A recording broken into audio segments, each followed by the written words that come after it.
The velvet box felt impossibly small in my hands, considering it held the weight of 3 generations. I'm Emma Rodriguez, and 3 months ago, I thought I knew exactly who I was. A 25-year-old insurance analyst from Queens, someone who shopped at Target and considered Olive Garden a splurge, someone whose biggest inheritance was a studio apartment with a leaky faucet, and my grandmother's recipes written on index cards. What I didn't know was that I'd been carrying around a piece of history worth more than most people's houses, disguised as what everyone assumed was cheap costume jewelry from a thrift store. The ring had been on my finger for 2 years, through job interviews where hiring managers looked at it with barely concealed disdain, through dates where men would glance at my hand and immediately check their phones, through countless moments where I'd catch myself twisting it nervously when I felt out of place, which, let's be honest, was most of the time in my world of finance and networking events, where everyone else seemed to speak a language I was still learning.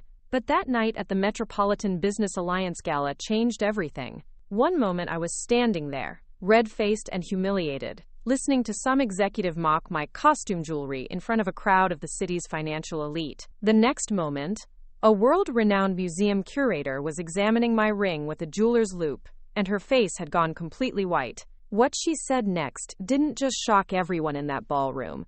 It changed my entire understanding of where I came from and who I was meant to become. Before we jump back in, tell us where you're tuning in from. And if this story touches you, make sure you're subscribed, because tomorrow, I've saved something extra special for you. The phone call came at 6:23 in the morning on a Tuesday in September. The kind of call that splits your life into before and after. I was already awake, staring at the ceiling of my tiny studio apartment in Astoria, listening to Mrs. Chen upstairs practicing her morning Tai Chi routine. The ringtone cut through the familiar sounds of my building waking up. Someone's coffee grinder, a dog barking 3 floors down, the distant hum of traffic building toward rush hour. Miss Rodriguez? The voice was professional, gentle in that practiced way that immediately tells you something terrible has happened. This is Dr. Patricia Kim from Mount Sinai Hospital.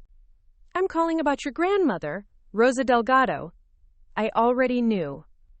Something in my chest had been tight since yesterday evening, when Abuela hadn't answered her usual dinner-time call. Rosa Delgado never missed our daily conversations. Not in the 7 years since I'd moved out of her apartment to start my own life. She was the kind of woman who called if she was going to be 5 minutes late, who left detailed notes about where she kept the extra house keys and which neighbor had a spare garage door opener. She passed peacefully in her sleep, Dr. Kim continued. The night nurse said she was reading when they checked on her at 11. By morning rounds, she was gone. I sat on the edge of my bed, still in the oversized t-shirt I'd worn to sleep, and felt the world shift beneath me. Abuela Rosa had been more than my grandmother. She'd been my anchor, my compass, the steady voice that had guided me through every major decision since my parents died when I was 8 years old. She was supposed to live forever, supposed to keep making her incredible sofrito and telling me stories about our family's strength and giving me advice about men who weren't worth my time. The next week passed in a blur of funeral arrangements and paperwork, of relatives I barely knew emerging from wherever they'd been hiding to offer condolences and ask pointed questions about inheritance. Most of them left disappointed. Abuela had never been wealthy, not in any way that showed on bank statements or property deeds. Her apartment was rent-controlled, her savings modest, her possessions few but meaningful. What she left me was a cardboard box of photographs, her recipe collection written in her careful cursive on index cards yellow with age, a rosary that had belonged to her mother, and a letter from Patterson and Associates law firm, telling me to come in at my earliest convenience to discuss items held in trust. I'd expected maybe a small savings account, perhaps some family jewelry of the sentimental variety. What I found instead was Mr. Patterson himself, a man in his 70s who'd apparently been holding on to something from my grandmother for nearly 30 years. She was very specific about this, he said, reaching into an old safe behind his desk. Only to be given to you, only after her passing, and only with this letter in her own handwriting. The velvet box was midnight blue, worn soft at the edges, the kind that might have once held an engagement ring from decades past. Inside, nestled in faded satin, was a ring unlike anything I'd ever seen.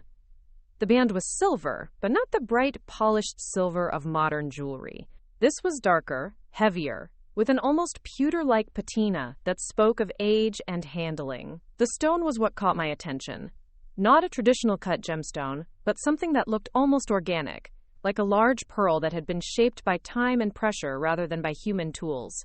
It wasn't beautiful in any conventional sense. The metal was scratched in places, the stone cloudy and irregular.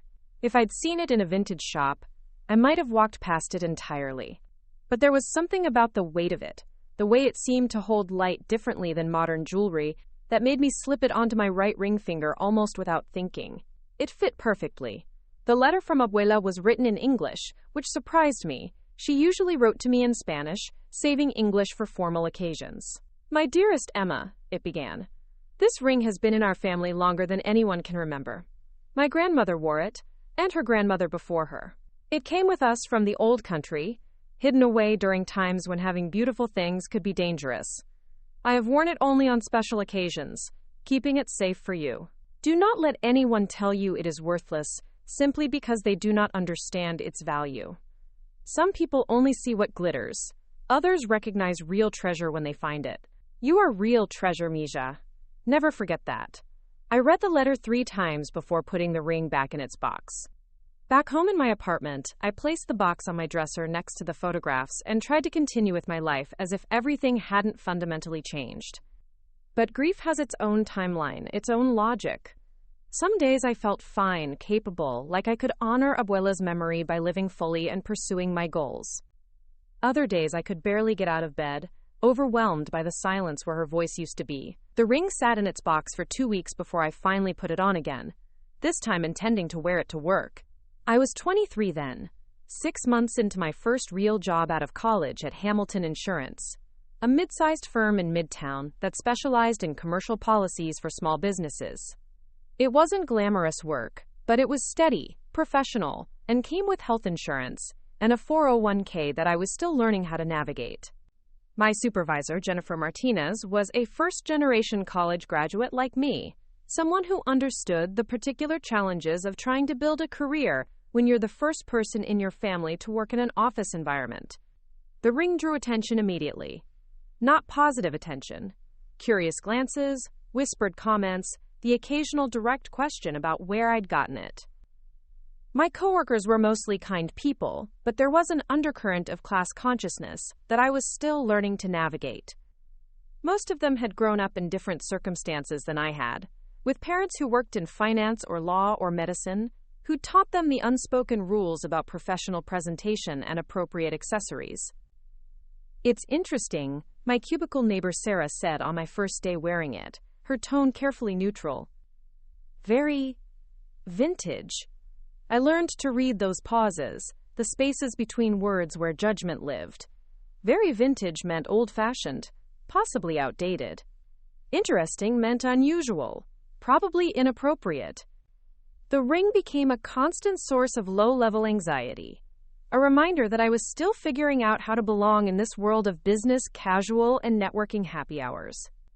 But I kept wearing it. Something about having it on my finger made me feel connected to Abuela, to the stories she'd told me about our family's resilience. She used to say that our women had survived things that would have broken other people, that we carried strength in our bones that went back generations. The ring felt like a physical manifestation of that strength, even when others couldn't see it. My friend Kate understood, which was part of why our friendship worked so well. We'd met during freshman orientation at Riverside Community College, 2 scholarship kids trying to figure out how to navigate higher education when our families had no roadmap to offer.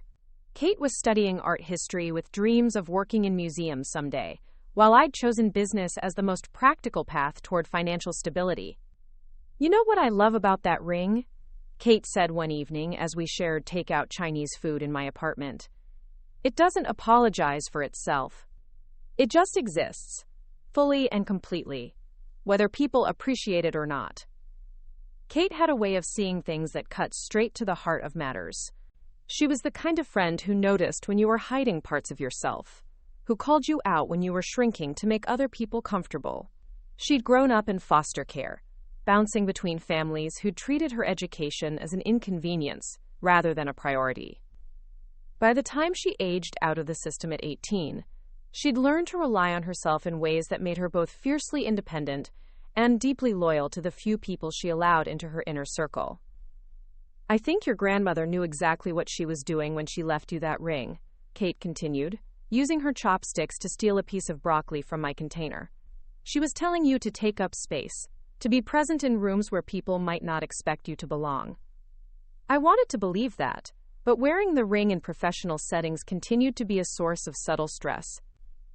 During job interviews, I'd catch hiring managers glancing at it with expressions I couldn't quite read.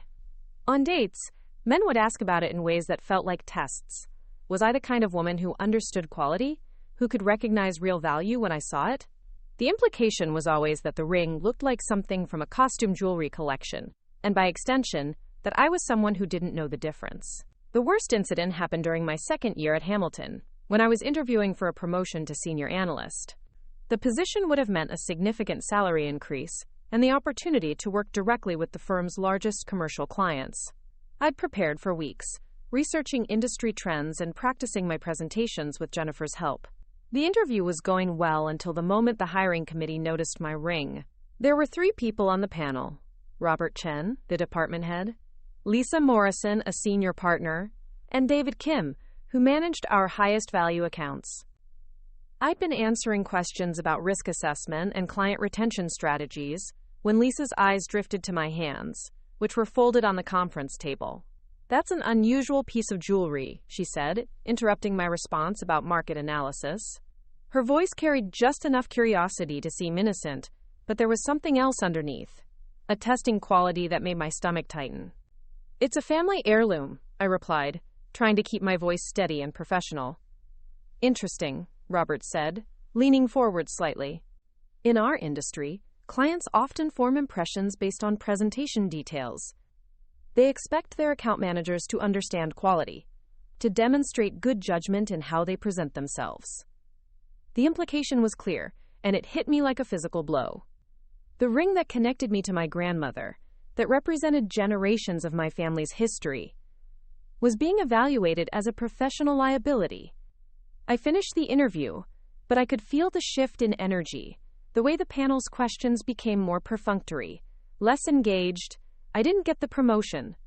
The feedback was generic: more experience needed, strong candidate pool, consider reapplying next cycle. But I knew the real reason, and it made me furious in a way that was hard to articulate. How do you explain that you're being judged not for your qualifications or your work performance, but for wearing a piece of jewelry that doesn't conform to someone else's standards of appropriate professionalism? Preparing and narrating this story took us a lot of time, so if you are enjoying it, subscribe to our channel. It means a lot to us. Now back to the story. That night, I called Kate in tears, ready to take the ring off permanently and lock it away in its velvet box. "Absolutely not," she said firmly when I explained what had happened. "Emma, listen to me. The problem isn't your ring. The problem is people who think their narrow definition of appropriate is the only one that matters." "But what if it's hurting my career?" I asked, turning the ring nervously on my finger as I spoke.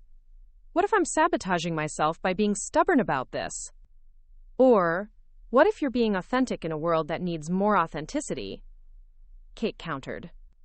"What if the right opportunities will come from people who value substance over surface?" She was right, but it was easier to accept her wisdom intellectually than to live it emotionally. The ring became a daily decision: wear it and risk being judged, or leave it at home and feel like I was betraying the part of myself that Abuela had loved most. Most days, I chose to wear it, but the choice came with a constant low-level awareness of other people's reactions, a hypervigilance that was exhausting to maintain. The breakthrough came unexpectedly, through a combination of chance and Jennifer's faith in my potential. Hamilton Insurance had been invited to participate in the annual Metropolitan Business Alliance charity gala, a networking event that brought together professionals from across the financial services industry. It was the kind of opportunity that could lead to significant business development connections, but it was also intimidating. A room full of people who'd attended the right schools, worked at the right firms, and generally moved through the world with a confidence I was still building. "I want you to come with me," Jennifer said when she mentioned the invitation. You've been handling the Morrison account beautifully, and I think it's time for you to start building your own professional relationships. The Morrison account was our biggest commercial client, a family-owned construction company that had been growing rapidly over the past 2 years. Working with them had taught me about the construction industry's unique insurance needs, but more importantly, it had shown me that I could hold my own in conversations with successful business owners who initially viewed me with skepticism. "Are you sure?" I asked. "Those events are usually for senior staff." "You earned your place at that table," Jennifer said. "Besides, it's time the rest of the industry got to know what we already know, that you're going to be a force in this business." The gala was scheduled for a Saturday evening in October at the Riverside Grand Hotel, one of those historic Manhattan venues that oozes old money elegance from every crystal chandelier and marble column. The dress code was cocktail attire, which sent me into a mild panic about what to wear and how much to spend on an outfit I'd probably never have occasion to wear again. Kate helped me find a solution at a high-end consignment shop in the village, a black cocktail dress that had probably cost someone else a fortune, but was within my budget thanks to its previous owner's wardrobe purge. It was simple but elegant, the kind of dress that wouldn't draw attention to itself but would allow me to blend in with the crowd. "What about the ring?" I asked as Kate helped me get ready in my apartment the evening of the gala. "What about it?" she replied, applying mascara with the precision of someone who'd learned makeup artistry from YouTube tutorials. "It's part of who you are. If they can't handle that, they're not your people." "But what if, Emma?" Kate turned to face me, her expression serious. "Your grandmother didn't give you that ring so you could hide it in a drawer when things got challenging. She gave it to you because she knew you were strong enough to wear it proudly, even in rooms where people might not understand its value." I looked at myself in the full-length mirror I'd inherited from Abuela, the same mirror where she'd taught me how to braid my hair, how to pin a corsage for my high school homecoming dance, how to tie a tie for my first job interview. The dress fit perfectly, my hair was behaving, and the ring caught the light from my bedside lamp in a way that made the cloudy stone almost seem to glow. "You look like you belong wherever you choose to be," Kate said, and for the first time in months, I almost believed her. The taxi ride to the Riverside Grand Hotel felt like traveling through different versions of New York City. We started in my neighborhood in Astoria, where bodegas stayed open until midnight, and families gathered on stoops to escape cramped apartments during summer evenings. As we crossed the Queensboro Bridge, the Manhattan skyline spread out before us like a promise or a threat, depending on your perspective. By the time we pulled up to the hotel's circular driveway, we'd entered a world where doormen wore white gloves and women emerged from black cars wearing jewelry that caught the streetlights like captured stars. The Riverside Grand had been a fixture of Manhattan society since 1924, one of those hotels where robber barons had once conducted business over cigars and whiskey, where debutante balls still happened every spring, where the kind of old money that never had to prove itself gathered to celebrate its own continued existence. Walking through the lobby, I felt the weight of history in the marble floors worn smooth by generations of expensive shoes, in the oil paintings of long-dead industrialists watching from gilded frames, in the crystal chandeliers that had probably witnessed more important conversations than most people had in their entire lives. Jennifer met me at the coat check, and I was grateful to see her familiar face in a sea of people who seemed to know exactly where they belonged. She wore a navy dress that managed to look both professional and elegant, paired with pearl earrings that had probably been her mother's. Jennifer had grown up in the Bronx, the daughter of a mechanic and a school secretary, but she'd learned to navigate these environments with a grace that I desperately hoped to develop. "You look perfect," she said, and I could tell she meant it. Remember, half of networking is just showing up and being genuinely interested in other people's stories. You don't have to pretend to be anyone other than who you are. The ballroom was exactly what I'd expected from photographs in society magazines: soaring ceilings painted with cherubs and clouds, enormous windows draped in silk that probably cost more than my monthly rent, round tables dressed in crisp white linens, and adorned with centerpieces of white roses and baby's breath. The crowd was a mix of financial industry professionals, lawyers, real estate developers, and the kind of nonprofit board members whose volunteering was as much about social positioning as charitable giving. I recognized some faces from business magazines and newspaper profiles, CEOs of major banks, partners at white shoe law firms, real estate magnates whose names appeared on buildings throughout the city. These were people who'd never worried about student loan payments or whether they could afford to replace a broken laptop. They moved through the room with an easy confidence that came from knowing they belonged anywhere they chose to be. The cocktail hour was a carefully choreographed dance of introductions and small talk. Jennifer guided me through conversations with potential clients, introducing me as one of our brightest analysts, in a way that made me stand taller despite my nerves. Most people were polite in that professional way that doesn't reveal much about their actual thoughts, but I could sense them taking my measure, noting my accent, my dress, my jewelry, filing away impressions that would influence future interactions. The ring drew its usual attention. I caught people glancing at it during handshakes, saw the micro-expressions that followed, slight confusion, barely concealed amusement, the careful politeness that well-bred people used when encountering something they couldn't categorize. I'd become expert at reading these reactions over the past 2 years, but tonight they felt sharper, more consequential. "That's an interesting piece," said Caroline Matthews, a partner at one of the city's most prestigious law firms. Her own jewelry was understated, but clearly expensive. A Cartier watch, diamond stud earrings that were probably worth more than my car, a wedding ring that caught the light with the specific brilliance that only comes from perfect clarity and expert cutting. "It belonged to my grandmother," I replied, using the response I'd perfected through countless similar interactions. "How sweet," Caroline said with a smile that didn't quite reach her eyes.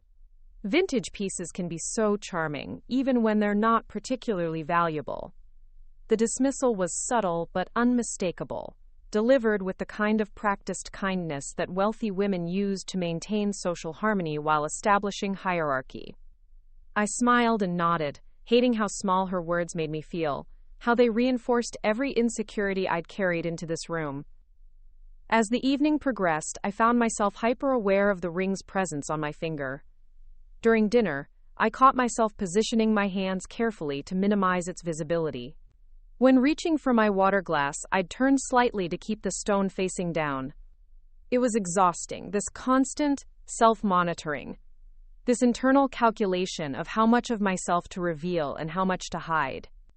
The guest speaker was supposed to be Malcolm Reeves, CEO of Premier Investment Group, but there had been a last-minute change that was announced just before the main course was served.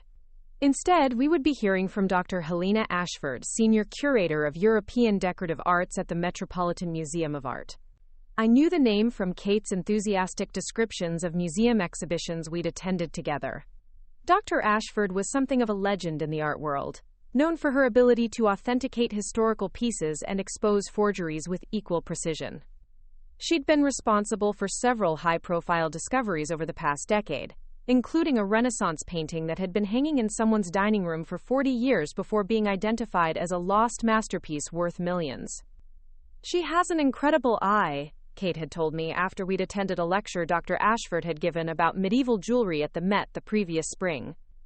"She can look at a piece and immediately tell you not just whether it's authentic, but often who made it, when, and what historical events it might have witnessed."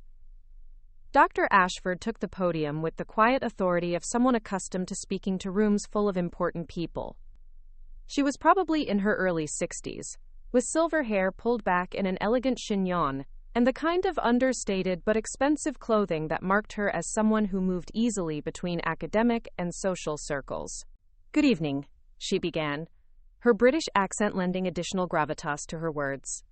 "I want to speak tonight about the stories that objects tell, about how the things we dismiss as ordinary or outdated often carry extraordinary histories that we're simply not equipped to recognize." Her speech was fascinating, filled with anecdotes about discovering valuable artifacts in unexpected places.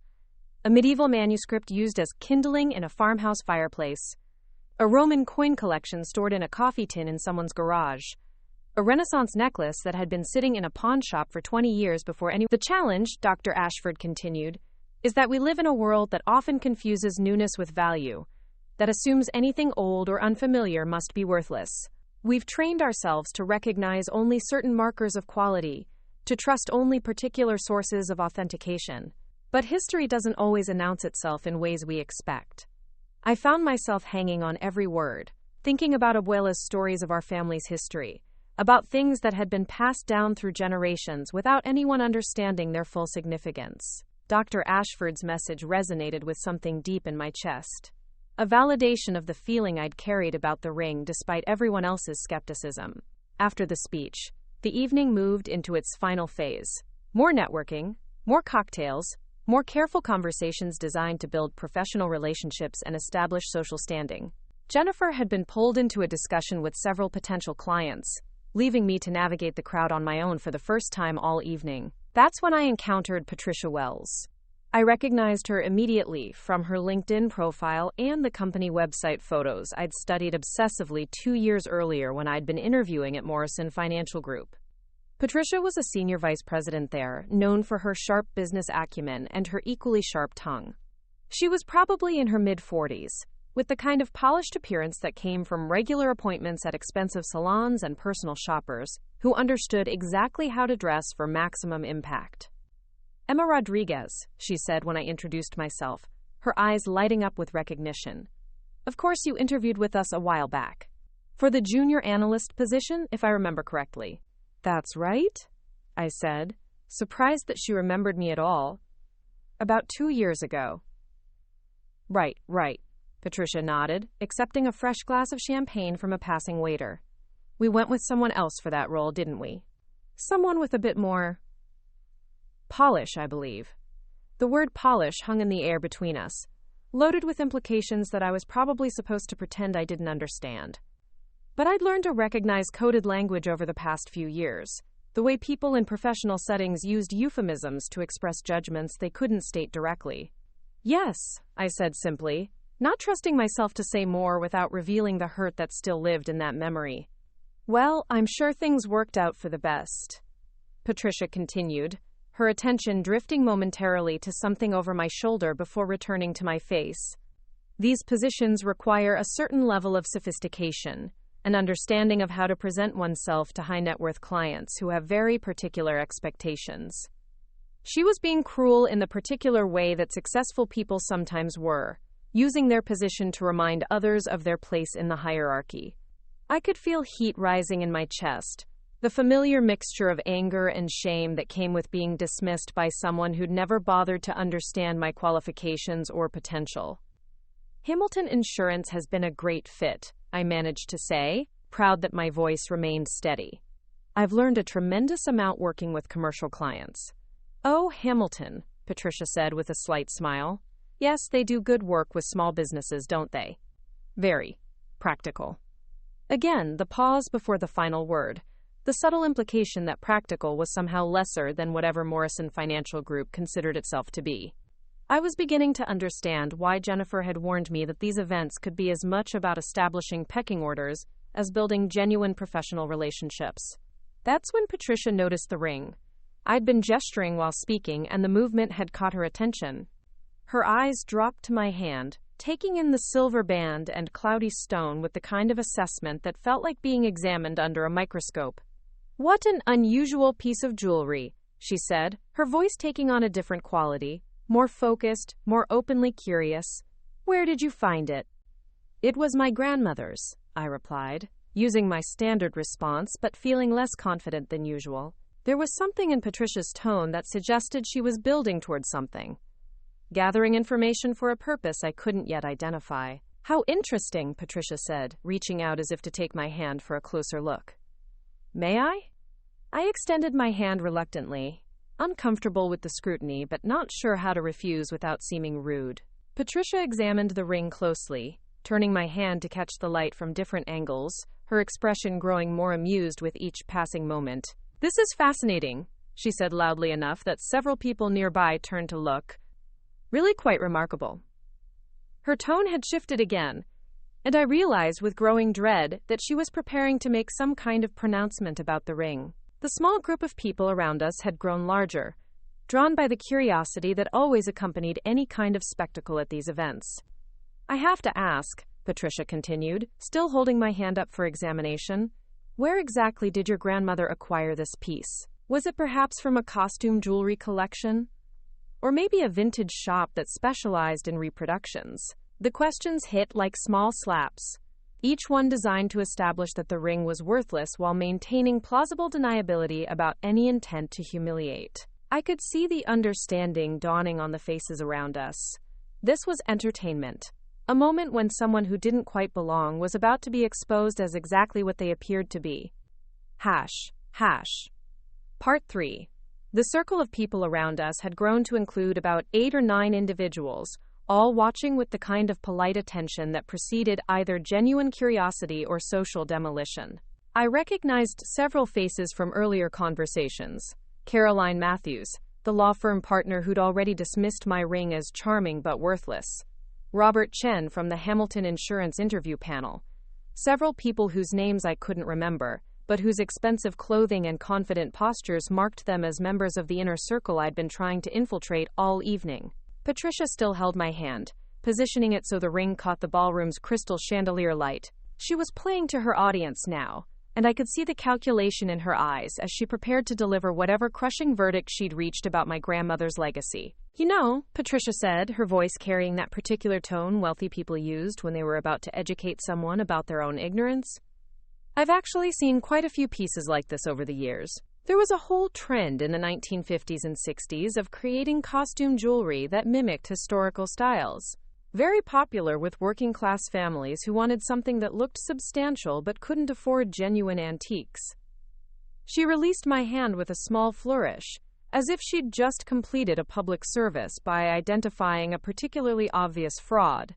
The group around us murmured with understanding, several people nodding as if Patricia had confirmed something they'd suspected all along. "The craftsmanship is actually quite good for what it is," Patricia continued, warming to her theme. "Someone put real effort into making it look authentic. The patina on the silver is convincing. And that stone, well, it's probably some kind of cultured pearl or maybe even glass that's been treated to look aged. Really quite clever if you think about it." My face was burning with embarrassment, but I found myself unable to move or speak. This was worse than I'd imagined. Worse than any of the subtle dismissals I'd experienced over the past 2 years. Patricia wasn't just questioning the ring's value. She was dissecting it like a specimen, explaining to everyone exactly why someone like me couldn't possibly own anything genuine or valuable. "I suppose when you come from certain backgrounds," Patricia added with false sympathy, "you don't always have access to proper appraisals or authentication. It's perfectly understandable to assume that family pieces have more value than they actually do." The condescension was breathtaking in its audacity. She was essentially saying that people from my background were too ignorant to understand the difference between real and fake, too unsophisticated to recognize quality when we saw it. The implication extended beyond the ring to everything about my presence at this event. My education, my job, my right to participate in conversations among people who truly belonged. Caroline Matthews laughed, a tinkling sound that somehow managed to be both polite and cutting. "Patricia's right, of course. I see this all the time in estate planning. Families pass down pieces for generations, building up elaborate stories about their provenance, when really they're just sentimental items, with no actual monetary value." "It's sweet, really," added Margaret Stone, whom I recognized as a senior partner at Sterling Investments. "The emotional attachment often makes these pieces feel more valuable than they are objectively. I still have my grandmother's costume jewelry collection somewhere in storage. Lovely pieces, but nothing you'd actually wear to an event like this." The message was unmistakable. I had committed a social error by wearing inappropriate jewelry to an important professional gathering. Worse, I had compounded the error by not recognizing my mistake, by wearing the ring with apparent pride rather than hiding it away where it belonged. "The real issue," Patricia continued, clearly enjoying her role as educator, "is that wearing obviously costume pieces to business events sends the wrong message about your understanding of quality and appropriateness. Clients notice these details, especially high-net-worth clients who are accustomed to a certain standard of sophistication." This was the cruelest cut of all, because it connected my personal choices to my professional competence. Patricia was essentially arguing that my failure to recognize the ring's worthlessness demonstrated a broader failure of judgment that would make me unsuitable for working with important clients. I wanted to defend myself, to explain that the ring had deep sentimental value regardless of its monetary worth, that my grandmother had specifically told me it represented generations of family history. But I could see the futility in any such explanation. These people had already decided what the ring was and what it said about me. Any protest would only make me look more foolish, more desperate to claim importance I didn't deserve. Of course, there's nothing wrong with sentimental jewelry, Patricia added, apparently sensing that she'd perhaps gone too far and needing to restore the veneer of kindness. Family pieces can be wonderful conversation starters, even when they're not particularly valuable. It's just important to understand the context and choose when to wear them appropriately. The damage was done, but Patricia was giving me an exit route. Agree that I'd made an error in judgment, accept the correction gracefully, and perhaps be allowed to fade back into the anonymity where I apparently belonged. It was a test of whether I understood the rules well enough to submit when necessary. I opened my mouth to say something. What? I wasn't sure. When Dr. Helena Ashford appeared at the edge of our circle. I hadn't seen her approach, but suddenly she was there. Her sharp eyes moving quickly from face to face as she took in the dynamics of whatever scene she'd interrupted. She was shorter than she'd appeared at the podium, but her presence seemed to fill more space than her physical form should have allowed. "I'm terribly sorry to interrupt," Dr. Ashford said, her cultured British accent cutting through the chatter of the group. But I couldn't help but notice the discussion about jewelry authentication, and I was wondering if I might contribute some perspective. Patricia's face lit up with delight. Having a recognized expert join the conversation would only validate her assessment more thoroughly. Dr. Ashford, how wonderful. We were just discussing this young lady's family heirloom. She gestured toward my hand with the satisfaction of someone about to have their expertise confirmed by the highest possible authority. Indeed, Dr. Ashford said, her attention focusing on the ring with the intensity of someone accustomed to extracting secrets from objects that others had overlooked. May I have a closer look? I extended my hand again, feeling like an exhibit in a museum of social failures. Dr. Ashford reached into her small evening bag and withdrew a jeweler's loupe, the kind of magnifying device I'd seen her use during her museum lectures, when examining fine details of historical pieces. The conversation around us quieted as Dr. Ashford bent over my hand, studying the ring through her loupe with the focused attention of someone reading a text in a language only she understood.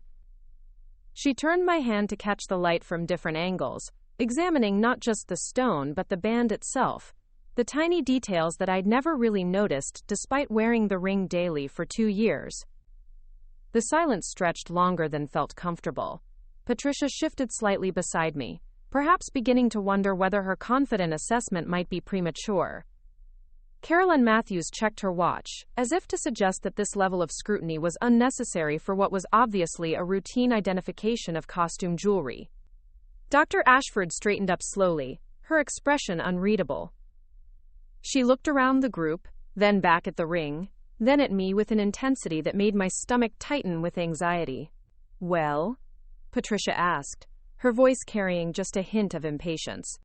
I assume you can confirm what we've already established about the piece's origins. Dr. Ashford removed her loupe and returned it to her bag with deliberate care. When she looked up, her face had gone pale in a way that made everyone around us lean forward slightly. Actually, she said, her voice carrying a different quality now, sharper, more focused, with an undertone of something that might have been excitement or shock. I need to ask you a very important question. She turned to me, ignoring the rest of the group entirely. This ring, do you have any idea where your family acquired it? Any knowledge of its history before it came into your grandmother's possession? The questions confused me. Dr. Ashford's tone suggested that the ring's history mattered in a way I hadn't understood, that there might be more to know about its origins than Abuela had ever shared with me. My grandmother said it had been in our family longer than anyone could remember, I replied, acutely aware that everyone was hanging on my words now. She mentioned that it came with us from the old country, but she never talked much about our family's history before immigration. Dr. Ashford nodded slowly, as if this information confirmed something she'd suspected. "And you said your grandmother's name was Rosa Delgado?" "Yes," I said, wondering why these details mattered for what everyone had already determined was a costume jewelry assessment. "What was her maiden name? Do you know anything about her family's background in Europe?" The questions were becoming more specific, more urgent, and I could see confusion spreading across the faces of our audience. This wasn't the kind of interrogation you conducted about a piece of obvious costume jewelry. "Herrera," I said. "Rosa Herrera, before she married my grandfather. She came from Spain originally, I think, though she never talked much about it. She always said the past was less important than the future we were building." Dr. Ashford's eyes widened slightly, and she looked down at the ring again with an expression that seemed almost reverent. "Dear God," she whispered, so quietly that I almost didn't hear her. ##. Part 4. The change in Dr. Ashford's demeanor sent a ripple of confusion through our small audience. Patricia Wells, who had been basking in her role as the evening's jewelry expert, now looked uncertain for the first time since I'd met her. The confident smile that had accompanied her dismissal of my ring wavered as she watched Dr. Ashford's increasingly serious examination. "Is something wrong?" Caroline Matthews asked, her tone suggesting she was beginning to sense that this interaction wasn't following the script everyone had expected. Dr. Ashford didn't immediately respond. Instead, she turned to me with an intensity that made me feel like the most important person in the room, rather than the charity case I'd been treated as moments before. "Miss Rodriguez," she said, her voice carrying the gravity of someone about to deliver life-changing news, "I need you to understand that what I'm about to tell you will sound impossible. But I've spent 30 years studying European decorative arts, and I've never been more certain of an identification in my professional career." The group around us had grown larger, drawn by the obvious tension and the promise of revelation. I could see Jennifer approaching from across the room, probably wondering why I'd become the center of attention at what was supposed to be a low-key networking opportunity. "This ring," Dr. Ashford continued, her words measured and precise, "is not costume jewelry. It's not a reproduction. It's not a clever fake designed to fool unsophisticated buyers." Patricia's face had gone from confident to confused, to something approaching alarm. "But surely," she interrupted, "the characteristics we observed." "The characteristics you observed," Dr. Ashford said, cutting her off with polite but unmistakable authority, "are consistent with authentic 15th century Spanish goldsmithing techniques. The patina on the silver isn't artificial aging. It's the result of 500 years of careful handling and preservation." The silence that followed was profound. I could hear the distant sounds of the continuing party, conversations from other tables, the clink of silverware against china, the soft music that had been playing throughout dinner, but our immediate circle had become an island of stunned quiet. "That's impossible," Margaret Stone said finally, voicing what everyone else was thinking. "How could someone just be walking around wearing a medieval artifact without knowing what it was?" "It happens more often than you might think," Dr. Ashford replied, her attention still focused primarily on me.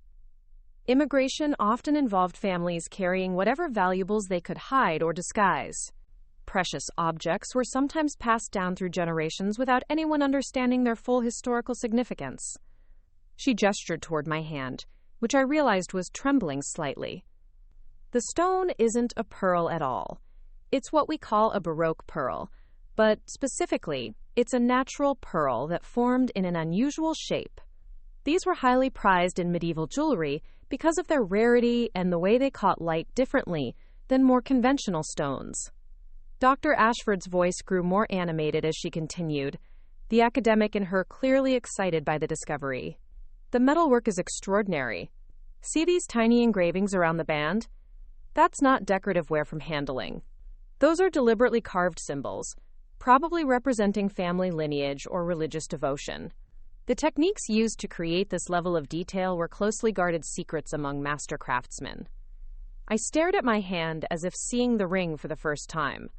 Details that had seemed like signs of age and wear suddenly appeared deliberate, purposeful. The cloudy stone that Patricia had dismissed as obvious glass now seemed to glow with an inner light that felt almost alive. But how can you be so certain? Robert Chen asked, speaking for the first time since Dr. Ashford's examination had begun. Surely this kind of identification requires laboratory testing, carbon dating, that sort of thing? You're absolutely right that full authentication would require extensive laboratory analysis, Dr. Ashford acknowledged. But I can tell you with complete confidence that this piece exhibits every characteristic of authentic medieval Spanish jewelry from the late 15th century. The style, the materials, the construction techniques, everything is consistent with pieces I've seen in major museum collections. She paused, studying the faces around us with the expression of someone debating how much to reveal. Moreover, the specific style and symbols suggest this may have connections to Spanish nobility. Rings like this were often given as tokens of favor or as symbols of political alliance between important families. The words hit me like a physical blow. Spanish nobility. Important families. I thought about Abuela Rosa, who had cleaned hospital floors for 40 years and never complained about tired feet or aching backs. I thought about her stories of family strength and resilience. Her insistence that our women had survived things that would have broken others. You're saying this ring might have belonged to Spanish aristocrats? I asked, my voice barely above a whisper. I'm saying it's very possible, Dr. Ashford replied gently. The Spanish nobility often intermarried with other European royal families. A ring like this might have traveled through several countries before ending up in your family's possession. Patricia Wells had been growing increasingly agitated throughout this exchange. Her face had cycled through confusion, disbelief, and was now settling into something that looked like anger or embarrassment. This is ridiculous, she said, her voice sharp enough to cut through Dr. Ashford's measured explanations. You're telling us that this girl has been walking around wearing a priceless medieval artifact, and no one ever bothered to have it properly identified? That's not how valuable jewelry works. Important pieces have documentation, provenance, insurance records. Dr. Ashford turned to Patricia with the patience of someone accustomed to dealing with skepticism from people who confused wealth with knowledge. Ms. Wells, I understand your skepticism, she said calmly, but you're operating under assumptions about how historical artifacts move through the world that don't account for the realities of immigration, war, and family survival. Many of the most important pieces in museum collections were discovered in exactly this way, carried by families who understood their importance but not their specific historical value. But the girl clearly comes from working-class background, Patricia protested, as if my presence at this conversation had become personally offensive to her. How could her family have possibly come into possession of Spanish royal jewelry? The question revealed everything ugly about Patricia's worldview. The assumption that valuable things could only belong to people who already had wealth, that working-class families couldn't possibly be the legitimate inheritors of historical treasures. Dr. Ashford's expression hardened slightly. Ms. Wells, she said, her tone acquiring a steel edge, some of the most significant historical discoveries of the past century have come from families who preserved precious objects through generations of hardship, precisely because they understood their importance, even when others refused to recognize their value. The rebuke was gentle but unmistakable, and I watched Patricia's face flush with the realization that she had revealed more about her own prejudices than about the ring's authenticity. Jennifer had finally reached our group, and I could see her taking in the scene with the quick assessment skills that made her such an effective manager. She positioned herself slightly behind me, a subtle show of support that I appreciated more than I could express. Dr. Ashford, Jennifer said, extending her hand in introduction. I'm Jennifer Martinez, Emma's supervisor at Hamilton Insurance. I couldn't help but overhear your conversation about her ring. Ah, yes, Dr. Ashford said, shaking Jennifer's hand warmly. I was just explaining to your colleague that she appears to be wearing a piece of extraordinary historical significance. How extraordinary are we talking about? Jennifer asked with the directness that had made me trust her from our first meeting. Dr. Ashford considered the question carefully. Without proper laboratory authentication, I can't give you precise valuations. But based on comparable pieces that have appeared at auction in recent years, we could be looking at anywhere from $50,000 to several $100,000, depending on the specific provenance and historical connections. The numbers hit the group like a physical force. I heard someone gasp. I think it might have been me. Caroline Matthews's mouth had fallen open slightly. Even Robert Chen, who dealt with large insurance valuations regularly, looked stunned. Patricia Wells had gone completely silent, her face cycling through expressions that suggested she was recalculating everything she thought she understood about the evening's social dynamics. But more importantly than the monetary value, Dr. Ashford continued, this ring represents a tangible connection to European history that most people can only experience through museum visits. It's a piece that has witnessed centuries of human experience, that has been treasured and protected by generations of women who understood its significance, even when the world around them might not have recognized their worth. She looked directly at me as she said this, and I felt something fundamental shift in my understanding of myself and my place in the world. This wasn't just about discovering that my grandmother's ring was valuable. It was about learning that my family's story was deeper and more complex than I'd ever imagined. What happens now? I asked, suddenly aware that possessing something of this potential value came with responsibilities I wasn't prepared for. Now, Dr. Ashford said with a smile that seemed to transform her entire face, you need to have this properly documented and insured. And if you're interested, I'd love to help you research your family's history to understand how this extraordinary piece found its way to you. The offer felt like being handed a key to a door I hadn't known existed. But before I could respond, Patricia Wells made one final attempt to reassert control over the narrative. This is all very interesting, she said, her voice carrying the forced brightness of someone trying to minimize a situation that had spiraled beyond her control. But surely, we shouldn't get carried away by speculation. Even if the ring has some historical value, it's not as if it changes anything fundamental about its owner's background or qualifications. The comment was meant to be a reminder that regardless of what I might be wearing, I was still the same person who hadn't been good enough for Morrison Financial Group, still someone who needed to know her place in the social hierarchy these people represented. But Dr. Ashford's response surprised everyone. On the contrary, she said, her voice carrying new warmth, I think this discovery tells us a great deal about Ms. Rodriguez's qualifications, specifically her family's remarkable ability to preserve and protect something precious across generations of challenges. That kind of stewardship speaks to exactly the qualities I'd want in someone managing important financial responsibilities. Part 5. The shift in the room's energy was palpable, like watching a tide turn in real time. People who had been observing my humiliation with polite interest were now looking at me with genuine curiosity, reassessing everything they thought they knew about my background and my right to be in their exclusive circle. The ring that had marked me as an outsider moments before was now a conversation piece that demanded respect. Patricia Wells seemed to realize that her position as the evening's authority on jewelry authentication had been thoroughly undermined. Her face had settled into a tight smile that didn't reach her eyes, the expression of someone trying to gracefully retreat from a battle they'd unexpectedly lost. Well, Patricia said, her tone suggesting she was ready to end this conversation and move on to safer topics. I suppose we all learned something new tonight. Congratulations on your discovery, Emma. The congratulations felt hollow, delivered with the kind of forced politeness that wealthy people used when social protocol demanded civility despite personal irritation. But Dr. Ashford wasn't finished. Actually, Dr. Ashford said, pulling out her phone, I'm wondering if I might take some photographs of the ring for my research files. This is exactly the kind of piece that helps us understand how medieval jewelry traveled through different social and geographic contexts. She began taking pictures from multiple angles, her professional enthusiasm genuine and infectious. With each photograph, more people gathered around us, drawn by the obvious excitement and the promise of witnessing something genuinely significant.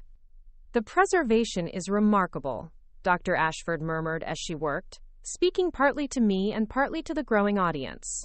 Whoever cared for this piece over the centuries understood its importance and took extraordinary measures to protect it. I thought about Abuela Rosa, about her careful hands and the way she'd treated everything in her life with respect and attention. She must have known, on some level, that the ring represented something more than sentimental value. The letter she'd left with it suddenly took on new meaning, her insistence that I wear it with pride, her warning that others might not understand its worth.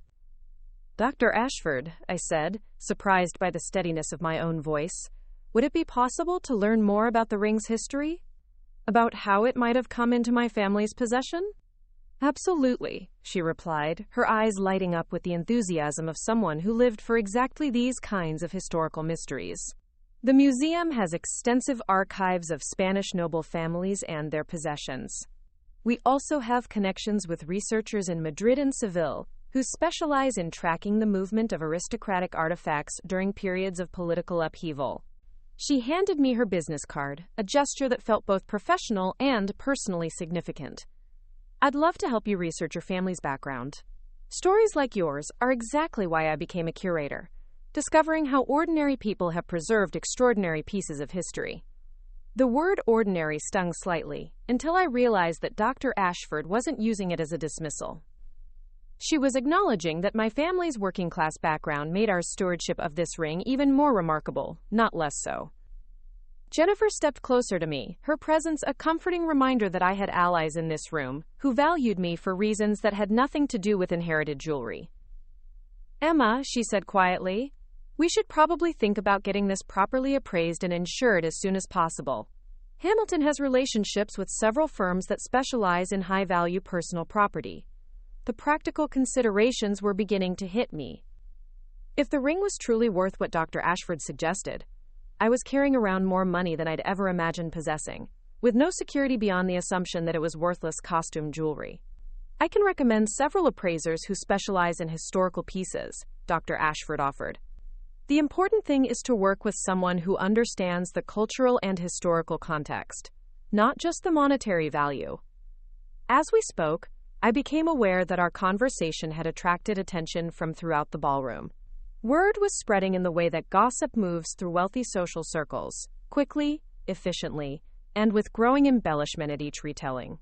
I could see heads turning in our direction, hear fragments of conversation that included phrases like "priceless medieval ring" and "Spanish nobility," and "discovered at the charity gala."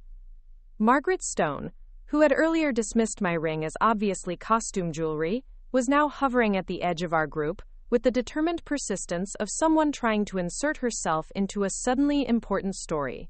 Her earlier condescension had been replaced by the kind of aggressive friendliness that successful people deployed when they realized they'd misjudged a social situation. "Emma," Margaret said, moving closer with a smile that was entirely different from her previous expression, "I have to tell you how fascinating this whole discovery is. You know, my firm has extensive experience with high-value asset management, and I'd love to discuss some options for protecting and potentially leveraging this kind of windfall." The speed with which Margaret had shifted from dismissing me to positioning herself as a potential business partner was breathtaking. Less than an hour ago, she'd been explaining why wearing obviously fake jewelry demonstrated poor judgment in professional settings. Now she was offering to help me manage what she clearly saw as a significant financial opportunity.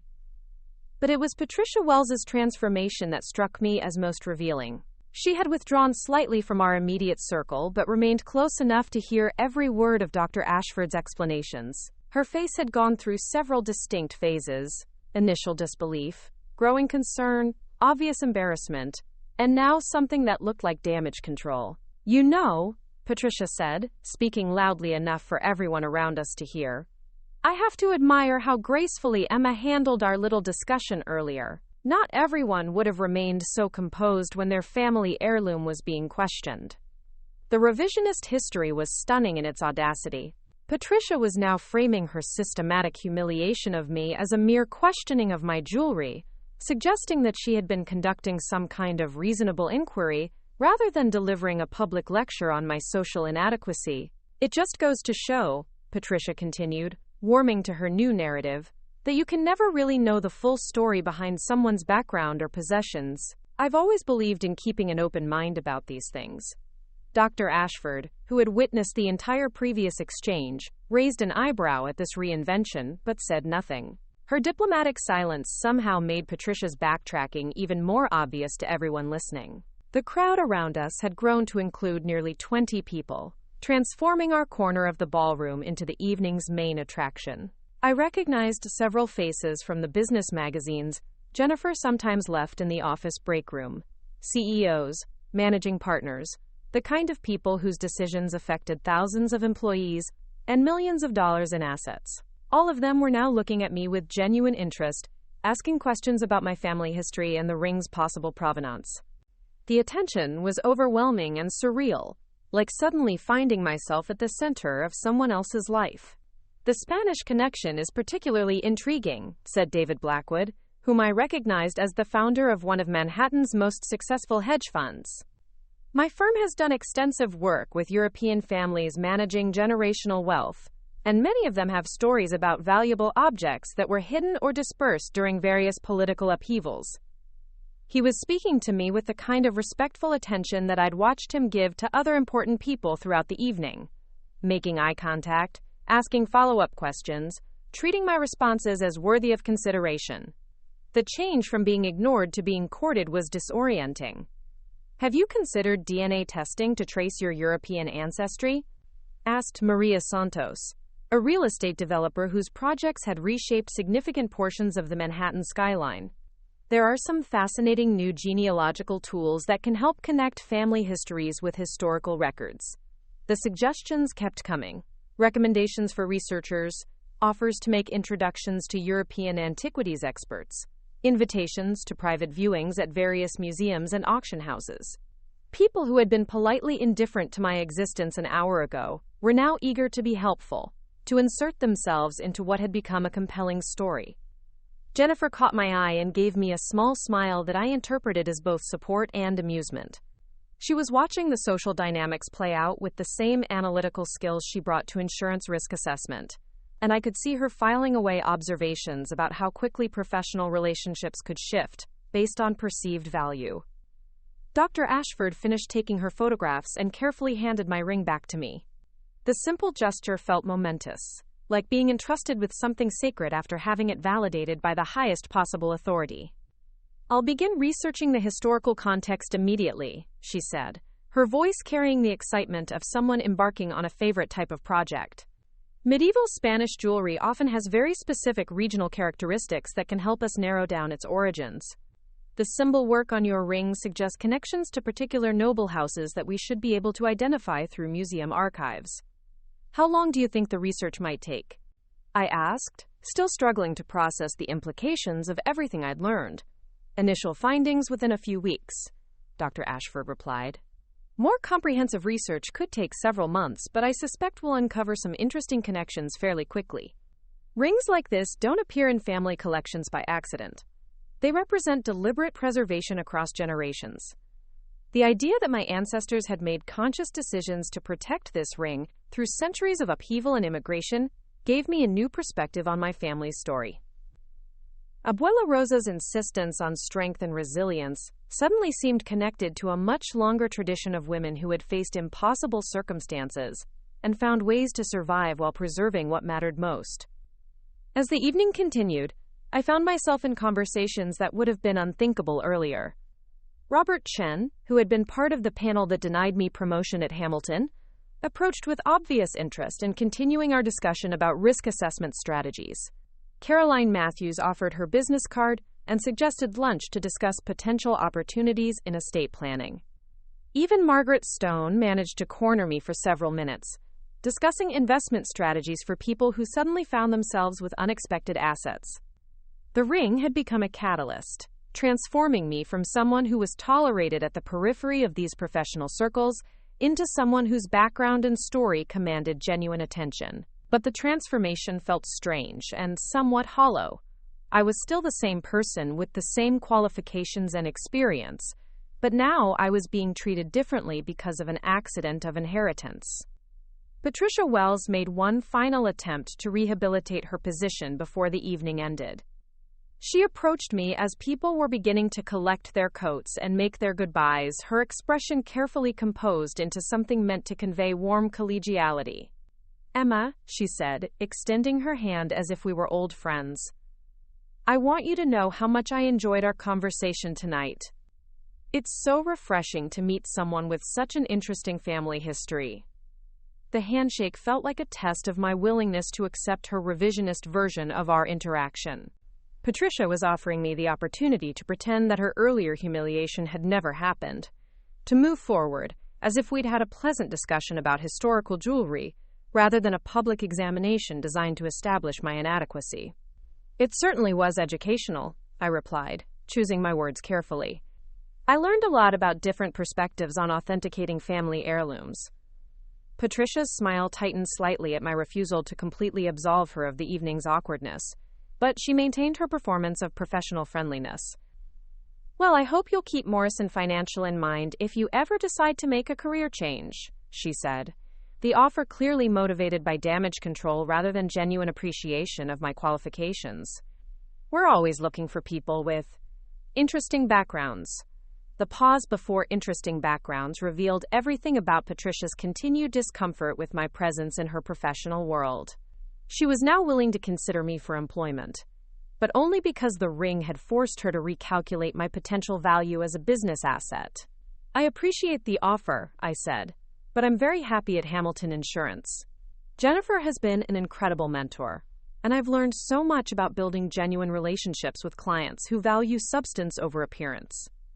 The subtle emphasis on substance over appearance wasn't lost on Patricia, whose expression suggested she understood that I was declining both her job offer and her attempt to rewrite our evening's history.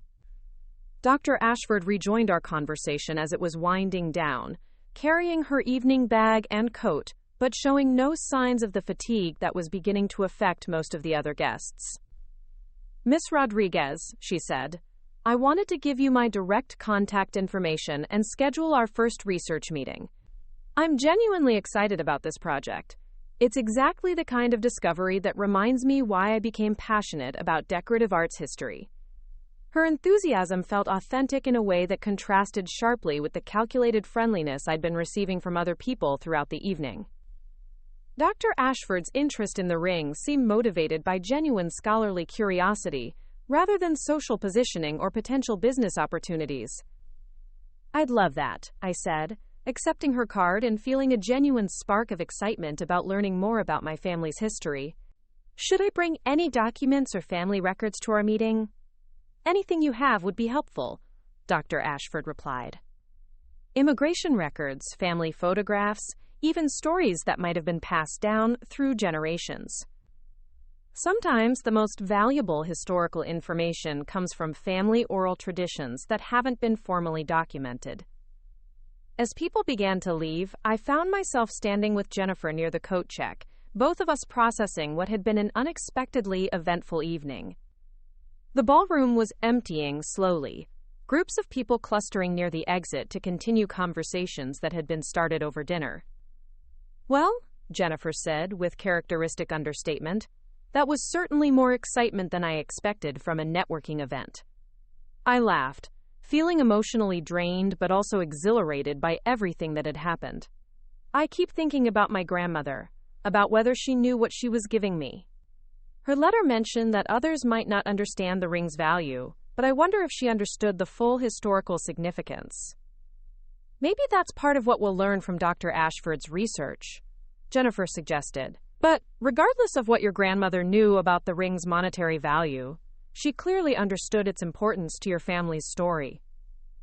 As we waited for our coats, I caught sight of Patricia Wells near the exit, surrounded by a small group of colleagues who were obviously asking her about the evening's dramatic revelation. From her animated gestures and expressions, she appeared to be repositioning herself as someone who had played a helpful role in uncovering the ring's significance, rather than someone who had been proven spectacularly wrong about its value. The revisionist history was already beginning, and I realized that Patricia's version of events would probably become the accepted narrative within certain professional circles.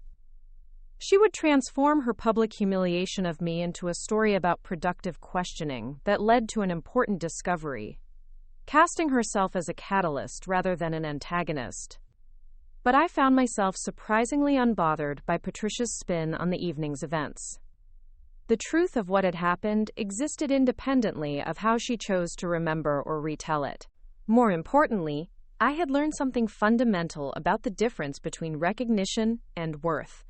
My value as a person and a professional hadn't changed based on external validation of my ring, even though other people's treatment of me had shifted dramatically. The taxi ride home to Astoria felt like traveling back through time zones. We left the rarefied world of the Riverside Grand Hotel, with its crystal chandeliers and careful conversations about asset management, and returned to my neighborhood, where corner stores stayed open late and families gathered on stoops during warm evenings. The contrast felt more stark than usual, highlighting the different worlds I was now navigating. Jennifer rode with me as far as her stop in Queens, and we spent the journey discussing practical next steps, insurance appraisals, security considerations, the logistics of protecting something valuable while continuing to wear it as part of my daily life. "You know," Jennifer said as we neared her apartment, "tonight reminded me why I appreciate working with you so much. You handled all of that attention and pressure with real grace, especially considering how some people treated you earlier in the evening." Her words meant more to me than any of the business cards or lunch invitations I'd collected from people who were now interested in my story. Jennifer had witnessed my professional development over 2 years, had seen my work ethic and capabilities long before anyone knew about the ring's significance. "I keep thinking about what this means for my career," I admitted. "People who ignored me before are suddenly interested in having conversations, but I'm not sure whether that's because they respect my qualifications or because they're curious about my family history." "Probably some of both," Jennifer said honestly. "But here's what I think matters. You've been building real expertise and relationships based on merit for the past 2 years. The ring might open some doors, but your competence is what will keep them open."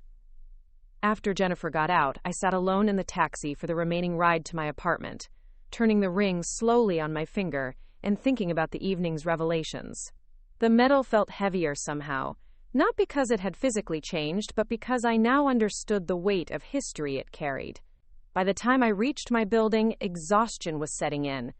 The emotional intensity of being alternately humiliated and celebrated within the span of a few hours had left me drained in a way that felt both depleting and somehow cleansing. I'd survived a test of my resilience that I hadn't seen coming, and I'd learned important things about my own strength and about the people I was working to build relationships with. My studio apartment felt especially small after spending the evening in ballrooms and hotel lobbies designed to impress, but it also felt like a refuge. This was my space, earned through my own work, furnished with pieces I'd chosen and paid for myself. The ring might connect me to Spanish nobility and medieval history, but this apartment represented my own accomplishments and independence. I carefully removed the ring and placed it in its velvet box, then sat on my bed looking at it by lamplight. In just a few hours, this piece of jewelry had transformed from a source of insecurity into a symbol of family heritage and historical significance. But more than that, it had revealed important truths about the people around me, who could be trusted to see value that wasn't immediately obvious, and who would only recognize worth after it had been validated by external authority. The next morning, I would call Dr. Ashford to schedule our research meeting. I would contact insurance agents about proper coverage for valuable personal property. I would begin the process of learning about my family's European origins and the historical context that had brought this extraordinary ring into our possession. But tonight, I simply sat with the knowledge that I was connected to a story much larger and older than I had ever imagined, and that the woman who had raised me had understood something profound about preserving what truly mattered across generations of change and challenge. Abuela Rosa had given me more than a valuable piece of jewelry. She had given me a tangible connection to the strength and resilience that she'd always insisted ran in our family's blood. The ring would bring new opportunities and new complications into my life, but it had already accomplished something more important. It had shown me that worth doesn't require external validation, and that the most precious things are often hidden in plain sight, waiting for someone with the wisdom to recognize their true value. 3 weeks after the gala, I sat in Dr. Helena Ashford's office at the Metropolitan Museum of Art, surrounded by reference books, archival photographs, and documents that told the story of my ring's extraordinary journey through 5 centuries of European history. The morning sunlight streamed through tall windows, illuminating dust motes that danced above research materials spread across every available surface. Dr. Ashford's initial findings had exceeded even her most optimistic predictions. The ring wasn't just a piece of medieval Spanish jewelry. It was a documented artifact with a provenance that connected my family to one of the most tumultuous periods in European history. As she explained her discoveries, I felt like I was listening to someone else's fairy tale, except the protagonist was apparently my own ancestor. The symbols engraved around the band tell a remarkable story, Dr. Ashford said, pointing to photographs that showed details I'd never been able to see with the naked eye. This particular combination of heraldic markers was used exclusively by the House of Mendoza, one of the most powerful noble families in 15th century Spain. They were instrumental in the final stages of the Reconquista and maintained significant influence during the early years of Spanish colonial expansion.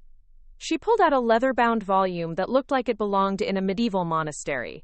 According to these genealogical records, the ring was commissioned around 1485 for Isabel de Mendoza, who married into the Herrera family as part of a political alliance. The marriage was arranged to consolidate landholdings in northern Spain, but it also represented a strategic partnership during a period of significant political instability. The name Herrera sent a chill through me. That had been my grandmother's maiden name, Rosa Herrera. The connection that had seemed impossible 3 weeks ago was now documented in historical records that Dr. Ashford had traced through archives in Madrid and Seville. The ring appears to have been passed down through the female line of the Herrera family for generations, Dr. Ashford continued, her voice carrying the excitement of someone who lived for exactly these kinds of historical connections. We found references to it in several estate inventories from the 16th and 17th centuries, always described as a family heirloom of particular significance. She showed me copies of documents written in archaic Spanish, pointing to entries that mentioned El Anillo de la Rosa Barroca, the Baroque rose ring. Even in translation, the descriptions were formal and reverential, suggesting that the ring had been treated as something sacred rather than simply valuable. What happened to the family? I asked, though I suspected the answer involved the kinds of political upheavals that had driven so many European families to seek refuge in America. The Herrera family maintained their position through several changes of government, but their fortunes shifted dramatically during the Spanish Civil War, Dr. Ashford explained, her tone becoming more serious. Many aristocratic families found themselves on the wrong side of political changes, and those who survived often had to flee with whatever portable wealth they could carry. She pulled out a folder containing immigration records that she'd obtained from Spanish archives. We found documentation of a Rosa Herrera who emigrated to New York in 1938, accompanied by her mother Carmen Herrera. The timing suggests they were fleeing political persecution, and the records indicate they arrived with minimal possessions, but were processed through normal immigration channels. The documents made my grandmother's story suddenly concrete in a way that her own vague references to the old country never had. Rosa Herrera, my great-great-grandmother, had been a young woman when she left Spain with her daughter, carrying centuries of family history in a small velvet box. Your great-great-grandmother would have been about the same age you are now when she made the decision to leave everything she'd known, Dr. Ashford observed. The fact that she chose to preserve the ring through that transition suggests she understood its significance not just as a valuable object, but as a tangible connection to her family's legacy. The realization that my grandmother had been named after her great-grandmother added another layer of meaning to the story. Rosa Delgado had carried both the name and the ring forward, maintaining connections to a history that she'd never fully explained but had clearly valued deeply. The financial implications are significant, Dr. Ashford continued, shifting to more practical considerations. Based on comparable pieces that have appeared at auction and considering the documented provenance we've established, I would estimate the ring's value at between $300,000 and $500,000. But its historical significance makes it essentially priceless from a cultural perspective. The numbers were staggering, but they felt less important than the story Dr. Ashford had uncovered. I was connected to centuries of women who had faced impossible circumstances and found ways to preserve what mattered most. The ring represented not just monetary value, but a tradition of resilience that had been literally passed from hand to hand across generations. I want to continue wearing it, I said, surprising myself with the firmness of my decision. I know it's valuable and I know it needs proper insurance, but I don't want to lock it away in a safe deposit box. Dr. Ashford smiled with genuine approval. I think that's exactly what your ancestors would have wanted. This ring wasn't meant to be a museum piece. It was meant to be worn by women who understood their connection to something larger than themselves. The insurance process had been complicated but manageable. Jennifer had connected me with specialists who dealt regularly with high-value personal property, and I'd been able to secure coverage that would allow me to continue wearing the ring in my daily life. The premiums were substantial, but my recent promotion at Hamilton Insurance, which had come through just days after the gala, made them affordable. The promotion felt like validation of Jennifer's faith in my abilities, but I couldn't ignore the possibility that my sudden visibility in professional circles had influenced the timing. 3 weeks ago, I'd been a junior analyst working on small commercial accounts. Now I was a senior analyst with my own client portfolio and the kind of professional recognition that typically took years to achieve. The change in how colleagues treated me was subtle, but unmistakable. People who had previously greeted me with polite indifference now stopped by my desk to chat about weekend plans or ask for opinions on industry developments. Invitations to after-work networking events had multiplied, and I found myself included in conversations about client strategy and business development that had previously happened without my input. Some of the attention felt genuine, based on increased respect for my capabilities and potential. But much of it seemed motivated by curiosity about my family's story and the implications of my newly discovered heritage. I was learning to navigate the difference between people who were interested in me as a person and those who saw me as an interesting story to be associated with. Patricia Wells had made several attempts to reconnect since the gala, sending LinkedIn messages and emails that referenced our fascinating conversation and suggested we meet for coffee to discuss mutually beneficial opportunities. I declined politely but firmly, having no interest in providing Patricia with opportunities to rehabilitate her reputation through association with my story. The broader response from the business community had been more positive than I'd expected. The story of the ring's discovery had spread through professional networks in the way that compelling narratives do, creating opportunities for conversations and connections that might not have existed otherwise. Several major firms had reached out about potential positions, and I'd been invited to speak at industry conferences about topics ranging from family wealth management to the intersection of personal heritage and professional identity. Kate had watched these developments with a mixture of pride and amusement, teasing me about my sudden popularity while also helping me process the emotional implications of learning so much about my family's history. "Your grandmother would be so proud," Kate said one evening as we shared dinner at a restaurant I could now afford without worrying about the cost. "Not just about the ring's value, but about how you've handled all of this attention and opportunity." "I keep thinking about her letter," I admitted, turning the ring on my finger as I developed a habit of doing when processing complex emotions. "She wrote that some people only see what glitters, but others recognize real treasure." "I think she was preparing me for exactly what happened at the gala." Kate nodded thoughtfully. "She was teaching you to distinguish between people who judge based on surface appearances and those who understand deeper value. That's a lesson that applies to much more than jewelry." The truth of Kate's observation had become clear through my interactions with different people since the gala. Dr. Ashford's immediate recognition of the ring's significance had been based on expertise and genuine intellectual curiosity.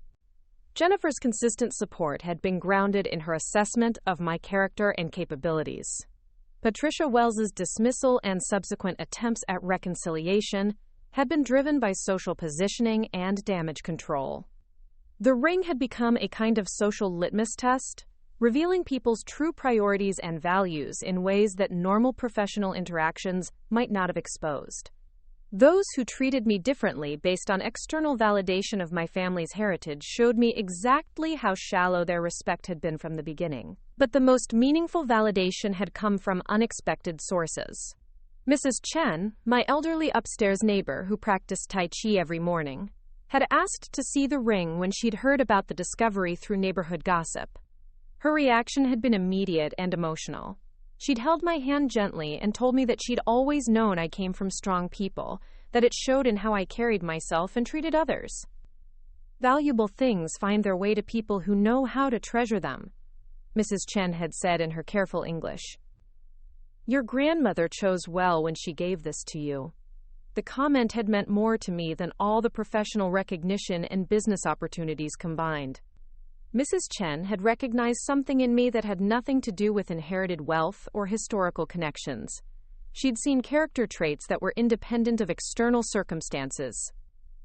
As I sat in Dr. Ashford's office, looking at centuries of documents that told my family's story, I felt a profound sense of connection to the women who had protected this ring through wars, revolutions, immigration, and countless personal challenges.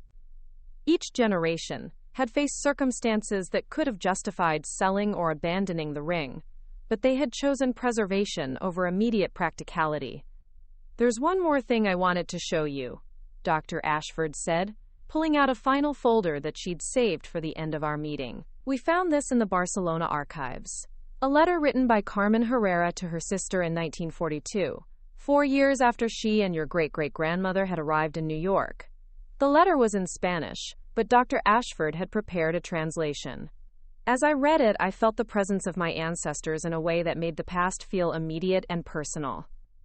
My dearest sister," the letter began, "America has been both harder and more hopeful than we imagined. Rosa works in a factory now, and I clean offices at night.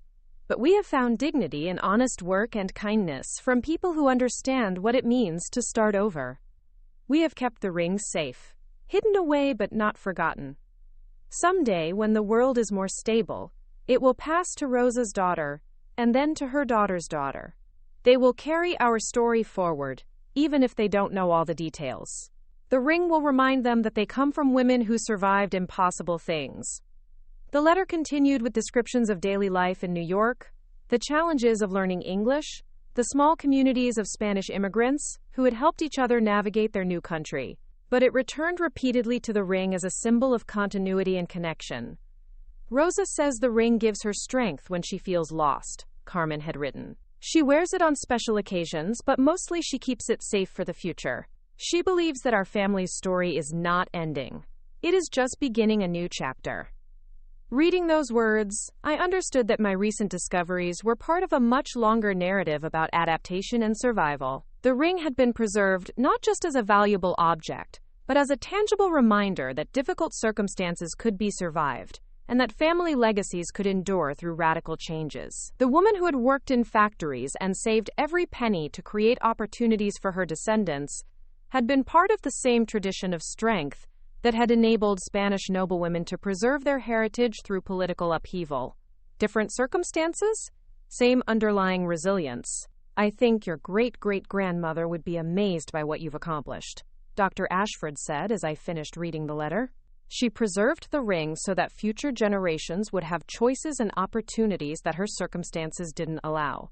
You've honored that sacrifice by building a career and a life that reflects the values she was trying to protect." As I left the museum that afternoon, I felt the weight of responsibility that came with understanding my family's full story. The ring represented not just my own good fortune, but the accumulated hopes and sacrifices of women who had faced much greater challenges than anything I'd experienced. Walking through Central Park toward the subway, I thought about the evening 3 weeks ago, when Patricia Wells had used the ring to humiliate me in front of a room full of influential people. Her assumption that someone from my background couldn't possibly possess anything genuinely valuable had revealed more about her limitations than about my worth. But the real lesson hadn't been about the ring's monetary value or historical significance. It had been about the difference between recognition and worth, between external validation and inherent dignity. The ring had always been precious because it connected me to my grandmother's love and my family's history. The fact that others now recognized its value was satisfying, but it didn't change its fundamental meaning. My phone buzzed with a text from Jennifer asking how the museum meeting had gone. I realized that she was the person I most wanted to share this story with, not because she could offer business opportunities or social connections, but because she had consistently seen value in me that had nothing to do with inherited wealth or family heritage. The subway ride back to Queens took me through the same neighborhoods where my great-great-grandmother had worked in factories and saved money for her daughter's education. The continuity felt profound.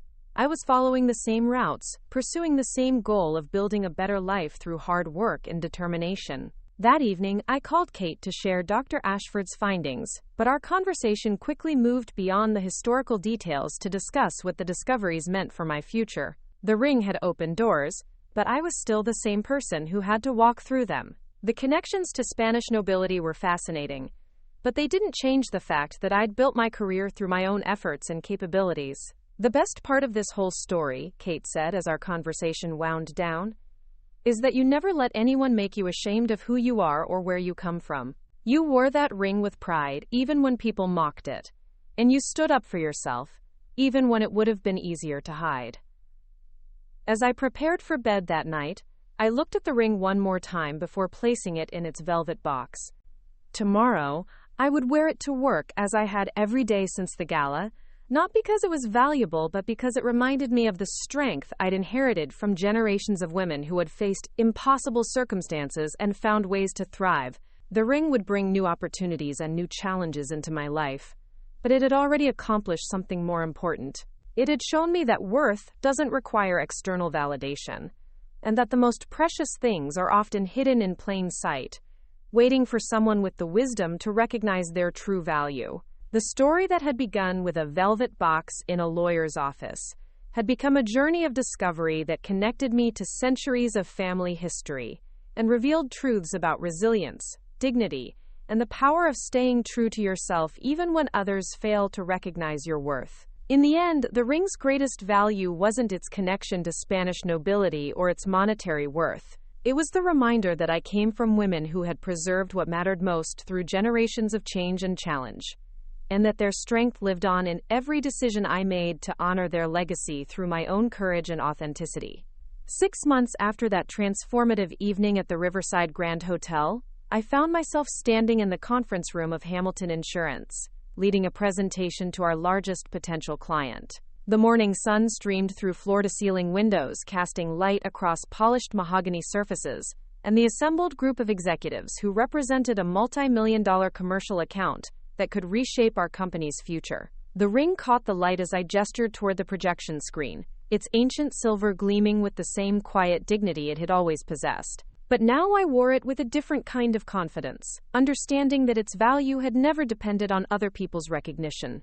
The medieval craftsmanship that Dr. Ashford had authenticated was simply the external manifestation of something I'd carried within me all along: the accumulated strength of generations of women who had refused to be diminished by circumstances. Our risk assessment indicates that your expansion into the Southeast Asian markets presents manageable exposure levels, I explained to the client team, noting how they followed my every word with the kind of respectful attention that comes when people trust your expertise. The political stability indicators we've analyzed suggest that this represents an optimal time for growth in these territories. Michael Torres, the CEO of Torres Construction, leaned forward with genuine interest. His company had grown from a small family operation into one of the region's most successful general contractors, and their insurance needs had expanded accordingly. This presentation represented months of research and analysis, but more importantly, it demonstrated how far I'd traveled from the nervous junior analyst who had once hidden her ring during important meetings. "Miss Rodriguez," Michael said as I concluded the presentation, "your analysis addresses exactly the concerns that have been keeping me awake at night. How confident are you in these projections?" "Very confident," I replied without hesitation. "But more than that, I'm committed to ensuring that your company has the support it needs as you navigate this expansion. Insurance isn't just about managing risk. It's about enabling growth by providing security that allows businesses to pursue ambitious goals." The meeting concluded with handshakes and agreements to move forward with a partnership that would significantly increase Hamilton Insurance's profile in the commercial construction sector. As the client team filed out, Jennifer remained behind, her expression reflecting the same pride I'd seen on Kate's face when I'd shared news of my professional victories. "Outstanding work," Jennifer said once we were alone. "That presentation was exactly what they needed to hear, and your confidence made all the difference in closing the deal." The success felt different from the attention I'd received immediately after the gala. This recognition was based purely on my professional capabilities, on months of research and relationship building that had nothing to do with inherited jewelry or family history. The ring had opened doors, but my competence had kept them open and allowed me to build something substantial. I've been thinking about our conversation last week, Jennifer continued, settling into one of the conference room chairs. About your interest in developing expertise in international commercial insurance. I have some news that might interest you. She pulled out a folder that contained what appeared to be official correspondence. Hamilton has been invited to join a consortium of international insurance firms that's developing new risk assessment protocols for multinational corporations. It's exactly the kind of cutting-edge work that could position you as a thought leader in the industry. The opportunity represented everything I'd hoped to achieve when I'd first started at Hamilton. The chance to work on complex, high-stakes projects that would challenge my analytical skills and establish my reputation in the field. But what made it even more meaningful was that it came as a direct result of the expertise I'd developed through my own efforts. The position would involve significant travel, Jennifer warned. Client meetings in Europe, conference presentations, collaboration with firms in Madrid and Barcelona. Are you prepared for that level of responsibility? The mention of Spanish cities sent a small thrill through me. Dr. Ashford's research had revealed that many of the archives containing information about my family's history were located in those exact cities. The professional opportunity would also allow me to continue exploring my heritage in ways that would have been impossible otherwise. I'm more than ready, I said, feeling the truth of those words in every part of my being. This is exactly the kind of challenge I've been working toward. That evening, I called Kate to share the news about the international position. She was in her final semester of graduate school in art history, working on a thesis about medieval jewelry and its role in preserving family narratives across generations. My ring had become one of her case studies, though she'd been careful to protect my privacy by using pseudonyms and general geographic references. This is incredible, Kate said when I described the opportunity. You're literally going to be able to combine your career advancement with research into your family's European connections. It's like the universe is aligning to support both aspects of your identity. Kate's observation reflected something I'd been thinking about increasingly over the past months. The discovery of my ring's significance hadn't just changed how others perceived me. It had helped me understand that my professional ambitions and my family heritage weren't separate aspects of my identity. They were interconnected parts of a larger story about resilience, adaptation, and the pursuit of excellence across generations. The following week brought an unexpected visitor to my office. Patricia Wells had requested a meeting, ostensibly to discuss potential collaboration between our firms on a major client project. I agreed to see her, curious about what she hoped to accomplish after our uncomfortable history. Patricia arrived precisely on time, carrying herself with the same polished confidence that had intimidated me during our first encounter 2 years earlier. But something had shifted in the dynamic between us. I no longer felt the need to prove my worth to her or to seek her approval for my professional choices. Emma, Patricia said, settling into the chair across from my desk, I want to thank you for agreeing to meet with me. I know our last interaction at the gala was complicated. The euphemism was typical of Patricia's approach to difficult conversations, acknowledging problems while minimizing their significance. But I had no interest in making her comfortable by pretending that her public humiliation of me had been a minor misunderstanding. It was educational, I replied, using the same words I'd employed at the gala. I learned a lot about different approaches to evaluating people and their contributions. Patricia's smile faltered slightly, but she pressed forward with her agenda. Well, I'm hoping we can move past that and focus on potential opportunities for collaboration. Morrison Financial has a client who's looking for exactly the kind of international commercial insurance expertise that you've been developing.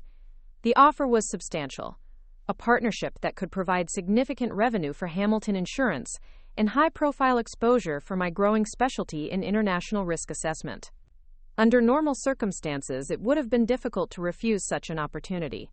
I appreciate the offer, I said carefully, but I have to ask why you're bringing this to me specifically. Morrison Financial has relationships with several larger insurance firms that could handle this type of account. Patricia shifted uncomfortably, clearly recognizing that I wasn't going to accept her proposition without examining her motivations. Honestly, your expertise in this area has gotten attention throughout the industry. People are talking about your innovative approaches to cross-border risk assessment.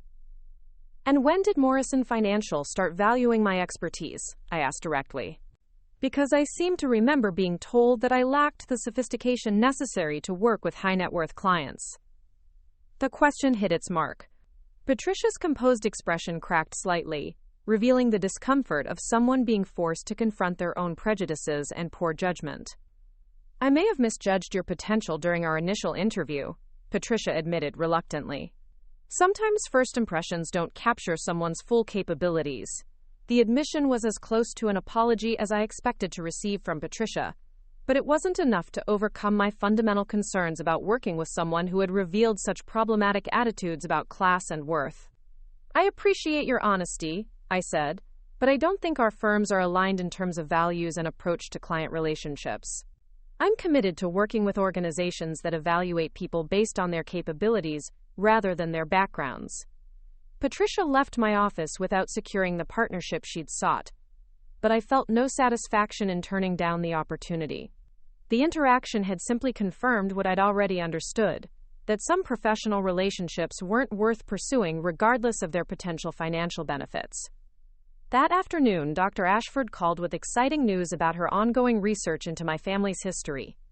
She'd been working with colleagues in Spanish archives and had uncovered documents that provided additional context about how the ring had survived through centuries of political upheaval. "We found records of a Carmen Herrera who was involved in resistance activities during the Spanish Civil War," Dr. Ashford explained, her voice carrying the excitement of someone who lived for historical discoveries. "She was part of a network that helped preserve cultural artifacts and family treasures that were at risk of being destroyed or confiscated by various political factions." The revelation added new dimensions to my understanding of my ancestors' courage and resourcefulness. Carmen Herrera hadn't just been a refugee fleeing political persecution. She'd been someone who had actively worked to preserve cultural heritage during one of Spain's most turbulent periods. The documents suggest that she was specifically involved in protecting jewelry and decorative arts that belonged to families who were being targeted for their political affiliations. Dr. Ashford continued, "Your ring may have been saved along with dozens of other pieces that she helped smuggle out of the country."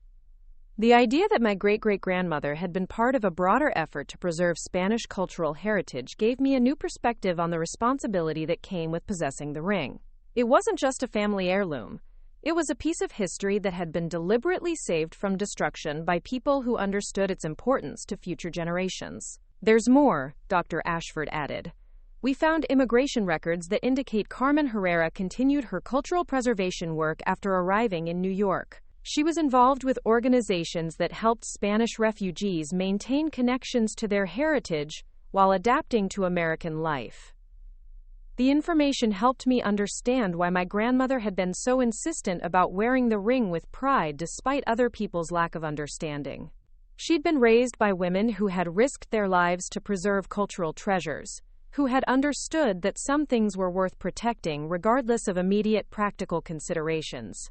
3 months later, I found myself on a plane to Madrid, beginning my first international business trip as Hamilton Insurance's new Director of International Commercial Risk Assessment. The promotion had come with substantial increases in both salary and responsibility, but more importantly, it represented recognition of expertise I'd built through years of dedicated work. The ring traveled with me in a specially designed travel case that provided security while allowing me to wear it during important meetings. The insurance coverage was comprehensive, but the real protection came from understanding that the ring's value transcended any monetary considerations.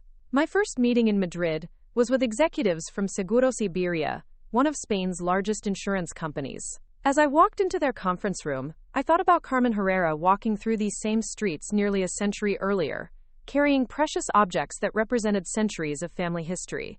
"Señorita Rodriguez," said Eduardo Martinez, Seguros Iberia's senior partner, "we are honored to welcome you to Madrid.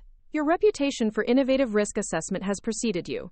The meeting proceeded smoothly, with discussions about collaboration on multinational insurance products and shared approaches to emerging market analysis. But what struck me most was the ease with which I navigated the professional and cultural aspects of the interaction, speaking Spanish with my grandmother's accent, understanding cultural references that came from generations of family stories, feeling connected to the city in ways that went beyond tourist familiarity. During a break in negotiations, Eduardo noticed the ring and commented on its distinctive appearance. When I explained its connection to my family's Spanish heritage, his expression shifted to one of genuine respect and interest. "You carry your history with you," he observed. "That is something we greatly value in Spanish business culture, the understanding that professional relationships are built on foundations of family, tradition, and shared values." The comment crystallized something I'd been thinking about throughout my career development. Success in international business wasn't just about technical expertise or financial analysis. It was about understanding cultural contexts and building relationships based on mutual respect and shared experiences. Over the following weeks, as I traveled between Madrid, Barcelona, and Valencia, I used my free time to visit archives and museums that held additional information about my family's history. Dr. Ashford had provided introductions to Spanish researchers who helped me access documents that weren't available through international databases. In a small archive in Barcelona, I found a photograph that took my breath away. It showed a young woman, wearing what was unmistakably my ring, standing in front of a building that the archivist identified as the Herrera family's ancestral home. The woman's face bore a striking resemblance to both my grandmother and myself, the same dark eyes, the same determined expression, the same way of holding her head that suggested quiet strength and unshakable dignity. This would be Isabel Herrera, taken around 1935, the archivist explained. She was known for her work with cultural preservation societies and her efforts to document family histories that were at risk of being lost during the political upheavals of that period. Looking at the photograph, I felt a profound connection to this ancestor who had understood the importance of preserving family stories for future generations. She had worn the ring with the same sense of responsibility that I now felt, not as a display of wealth or status, but as a tangible link to a legacy of strength and resilience. The business aspects of my European trip exceeded all expectations. By the time I returned to New York, Hamilton Insurance had established partnership agreements with 3 major European firms and secured several high-value international accounts. But the personal discoveries had been equally significant, providing context for my family's story that helped me understand my own identity in new ways.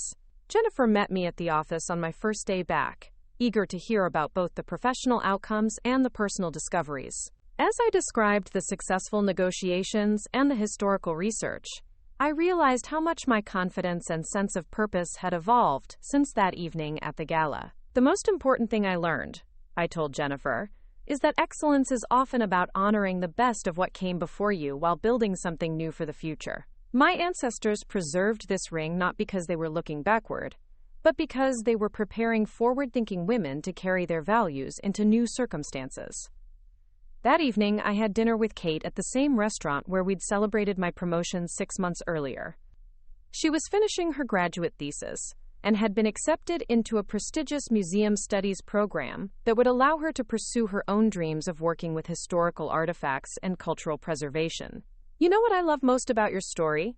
Kate said as we shared dessert. "It's not really about discovering that you had noble ancestors or that your ring was valuable. It's about learning that the qualities people respected in your family, strength, resilience, the ability to preserve what matters most, are the same qualities that have made you successful in your own right." Kate's observation captured something essential about the journey that had begun with a velvet box and a letter from my grandmother. The external validation of the ring's worth had been satisfying, but the real transformation had come from understanding that my value as a person had never depended on other people's recognition or approval. As I prepared for bed that night, I placed the ring in its velvet box and thought about the generations of women who had performed this same ritual. Each of them had faced different challenges and opportunities, but all of them had understood that some things were worth preserving regardless of immediate circumstances. The ring would continue to open doors and create opportunities, but its greatest value would always be the reminder that I came from women who had survived impossible things and built better futures through their own courage and determination. In the end, that was the most precious inheritance of all, not a piece of jewelry, but the knowledge that strength and dignity could be passed down through generations and expressed in countless different ways. The story that had begun with mockery and humiliation had become a journey of self-discovery that revealed truths about worth, recognition, and the power of staying true to yourself, even when others fail to understand your value. And the most beautiful part was that it was just the beginning. Stop next. You've got 2 more standout stories right on your screen.